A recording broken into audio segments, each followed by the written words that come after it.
അന്താരാഷ്ട്ര സേനയിൽ നിന്ന് അറബ് രാജ്യങ്ങൾ പിന്മാറുകയാണ്. തുർക്കിയുമായിട്ട് ബന്ധപ്പെട്ട വിഷയം സങ്കീർണമായതിൻ്റെ അടിസ്ഥാനത്തിലാണ് ഈ മേഖലയിലേക്ക്, ഗസ മേഖലയിലേക്ക് സൈനികരെ അയക്കേണ്ടതില്ലെന്ന് അറബ് രാജ്യങ്ങൾ തീരുമാനിച്ചത്. പലസ്തീൻ വിഷയവുമായിട്ട് ബന്ധപ്പെട്ട് ഏറെക്കുറെ ഏകാധിപത്യമായിരിക്കുന്ന രീതിയും പ്രവണതയുമാണ് അമേരിക്കയുടെ ഭാഗത്ത് നിലവിൽ ഉണ്ടാകുന്നത്. ആയതിനാൽ തന്നെ അമേരിക്കയുടെയും ഇസ്രായേലിൻ്റെയും സൈനികർ നിയന്ത്രിക്കുന്ന മേഖലയായി ഗസ മാറാൻ സാധ്യതയുണ്ട് എന്നതിനാൽ തൽക്കാലത്തേക്ക് സൈനികരെ അയക്കേണ്ടതില്ല എന്നുള്ളതാണ് തീരുമാനം. അതോടുകൂടി തന്നെ രണ്ടാം വട്ടം ഈജിപ്തിൽ വെച്ച് നടത്താനിരുന്ന ചർച്ചയുമായിട്ട് ബന്ധപ്പെട്ട കാര്യം പ്രതിസന്ധിയിലായിരിക്കുന്നു എന്ന വിവരവും ഇപ്പോൾ മിഡിൽ ഈസ്റ്റിനെ കേന്ദ്രീകരിച്ചുകൊണ്ട് പുറത്തു വരികയാണ്. അപ്പോൾ ആദ്യത്തെ ഘട്ടത്തിൽ തന്നെ അന്താരാഷ്ട്ര സേന നിയമിക്കുക എന്നുള്ളതും അവിടെ നിന്ന്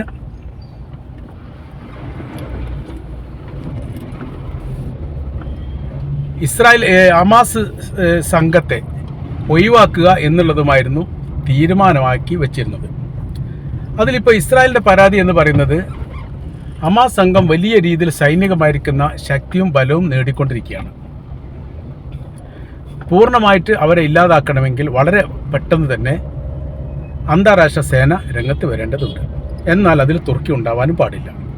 തുർക്കി ഇല്ലാത്തൊരു സേനയും പ്രത്യേകമായിരിക്കുന്ന ഒരു നിയമാവലിയും കരാർ വ്യവസ്ഥയൊക്കെ ഇസ്രായേലിൻ്റെ ഭാഗത്തുനിന്ന് ഉണ്ടാകുന്നത് ഭയാശങ്ക ഉണ്ടാക്കുന്ന കാര്യമാണ്. അത് അംഗീകരിക്കാനോ അതിനെ ന്യായീകരിക്കാനോ സാധിക്കുകയില്ല എന്നുള്ളത് അറബ് സംഘം ഈ വിഷയവുമായിട്ട് ബന്ധപ്പെട്ട് ഇപ്പോൾ പ്രതികരിച്ചിരിക്കുകയാണ്. ഖത്തറിനോടും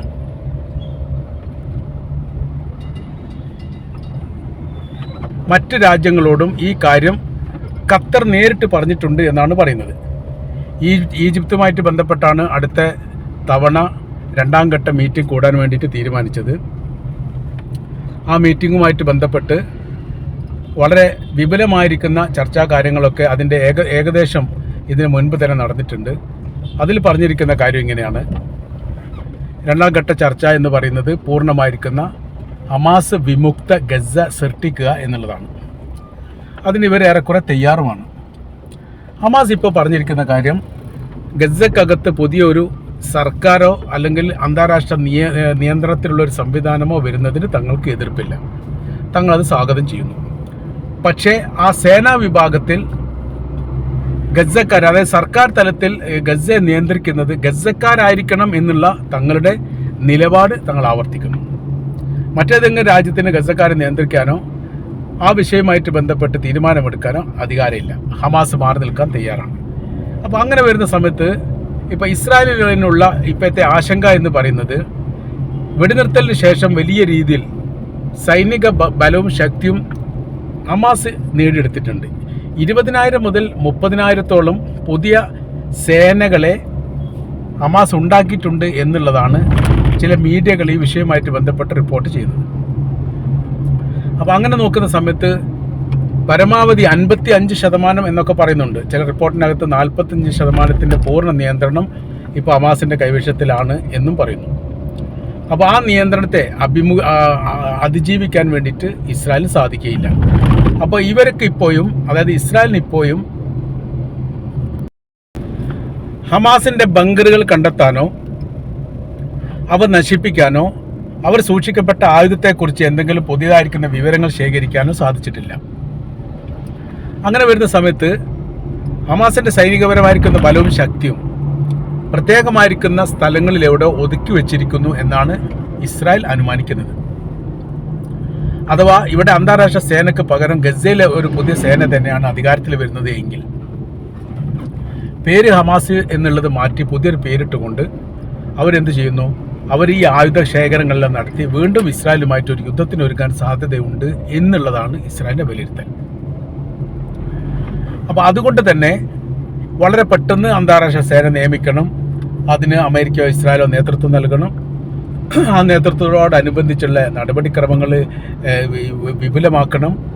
ഇസ്രായേലിനെ, ഹമാസിനെ നിയന്ത്രിക്കുന്ന സംവിധാനങ്ങൾ കൊണ്ടുവരണം. അങ്ങനത്തെ ആ വിഷയവുമായിട്ട് ബന്ധപ്പെട്ട ഒരുപാട് കാര്യങ്ങൾ അവരുടെ ഭാഗത്തുനിന്ന് ഇപ്പോൾ പുറത്ത് വന്നിരിക്കുകയാണ്. അപ്പോൾ ഇനി അടുത്ത സ്റ്റെപ്പ് എന്ന് പറയുന്നത് ഈ സേന നിയമിക്കാൻ വേണ്ടിയിട്ട് ലളിതവൽക്കരിക്കുക, നിയമ സംവിധാനങ്ങളൊക്കെ ലളിതവൽക്കരിച്ചുകൊണ്ട് നീക്കുക എന്നുള്ളതാണ്. അങ്ങനെ വരുന്ന സമയത്താണ് ഇപ്പോൾ തുർക്കി വേണം എന്നുള്ള അറബ് രാജ്യങ്ങളും തുർക്കിയെ അനുവദിക്കില്ലെന്ന് ഇസ്രായേലും പറയുന്നതോട് കൂടിയിട്ട് ഇസ്രായേലിന് പൂർണ്ണമായ രീതിയിൽ കീഴ്പ്പെടുന്ന ഒരു സ്ഥിതിവിശേഷമാണ് വരുന്നതെങ്കിൽ തങ്ങളത് അംഗീകരിക്കില്ലെന്നും തുർക്കി ഇല്ലാത്ത ഒരു സൈനിക സംഘത്തിലേക്ക് തങ്ങളുടെ സൈന്യത്തെ അയക്കുകയില്ല എന്നുള്ളതും യഥാർത്ഥത്തിൽ അറബ് രാജ്യങ്ങളിൽ നിന്ന് ഇപ്പോൾ പ്രതികരണം വന്നതോടുകൂടി ഈ വിഷയവുമായിട്ട് ബന്ധപ്പെട്ട് വലിയ രീതിയിലുള്ള പ്രതിസന്ധി ഉടലെടുത്തിരിക്കുകയാണ്. എങ്ങനെ കൈകാര്യം ചെയ്യണമെന്ന് യഥാർത്ഥത്തിൽ അറിയാത്ത രീതിയിലുള്ള സാഹചര്യങ്ങളാണ് ഇപ്പോൾ നിലനിൽക്കുന്നത് എന്നാണ് അറിയാൻ വേണ്ടി സാധിക്കുന്നത്.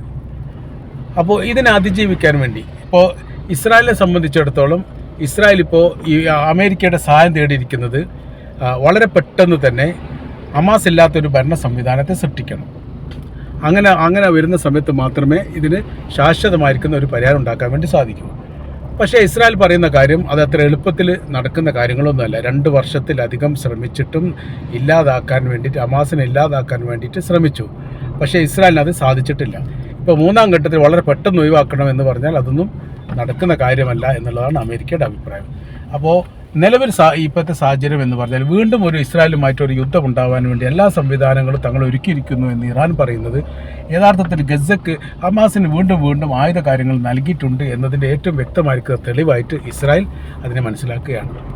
അങ്ങനെ വരുന്ന സമയത്ത് ഇസ്രായേലിനെ സംബന്ധിച്ചിടത്തോളം വലിയ രീതിയിലുള്ള ക്ഷീണവും പ്രയാസവും ഭാവിയിൽ ഉണ്ടാകും എന്ന കാര്യത്തിൽ യാതൊരു സംശയമില്ല. ഇതിനെങ്ങനെ അതിജീവിക്കണം എന്ന് യഥാർത്ഥത്തിൽ ഇപ്പോൾ ഇസ്രായേലും അറിയുന്നില്ല എന്നുള്ളതാണ് ഇതിൻ്റെ യാഥാർത്ഥ്യം. അങ്ങനെ കുഴഞ്ഞു മറിഞ്ഞിരിക്കുന്ന ഒരു പ്രത്യേക സാഹചര്യത്തിലും പ്രത്യേക അവസ്ഥയിലുമാണ് നിലവിലെ സാഹചര്യത്തിൽ ഇസ്രായേൽ ഫലസ്തീൻ്റെ വിഷയങ്ങൾ നിലനിൽക്കുന്നത്. പരിഹാരമുണ്ടാക്കാൻ സാധിച്ചിട്ടില്ലെങ്കിൽ സങ്കീർണമായിരിക്കുന്ന വിഷയത്തിലേക്ക് കാര്യങ്ങൾ എത്തും എന്ന് ഏറെക്കുറെ ഉറപ്പായിരിക്കുകയാണ്. അപ്പോൾ അങ്ങനത്തെ ഒരു അവസ്ഥയെ കൈകാര്യം ചെയ്യേണ്ടത് എങ്ങനെ എന്ന് ഇപ്പോൾ ആലോചിച്ചിരിക്കുകയാണ്. ഇപ്പോൾ വളരെ അടിയന്തരമായ രീതിയിൽ ഇസ്രായേലും അമേരിക്കയും ഒരു സംയുക്തമായിരിക്കുന്ന ഒരു മീറ്റിംഗ് ചേരാൻ സാധ്യതയുണ്ട് എന്നും വിലയിരുത്തുന്നു.